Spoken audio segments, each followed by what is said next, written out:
Assalamualaikum warahmatullahi wabarakatuh.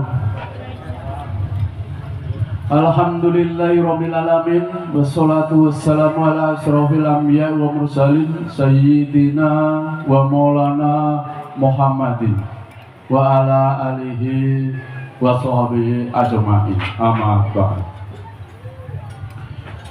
Wonten ngarsanipun para sepuh pilih sepuh, para aji sepuh ingkang kono ing kawula lekda ing pitutur ingkang dahat kanapa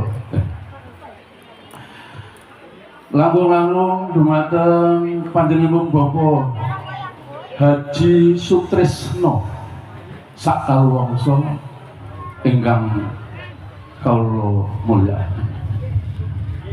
Malikinipun dumateng Bapak Triyono RW minangka suliraga saking keluarga ageng Bapak Haji Sutrisno ingkang kinurmat.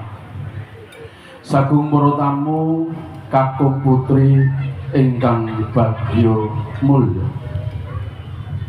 Sumangga tansah redheraken muji syukur wonten rasa dalem Gusti ingkang Maha Kuwasa ingkang sampun paring pinten-pinten rahmat nikmat titiwanci kelenggahan siang puniki kula panjenengan kempal manunggal wonten dalipun Bapak Sutrisno kanthi pinaringan karahayat.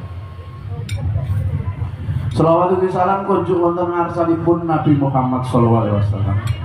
Keluarganipun sahabatipun ingkang estu-estu kita tenggo syafaat ing yaumul kiamah. Para bapak, para ibu, para rawuh ingkang mindulya. Kula minangka suliraga saking keluargaken Bapak Muhammad Fuad sakalawangsa. Ngaturaken panuwun dumateng panjenenganipun Bapak Sutrisno, Bapak Haji Sutrisno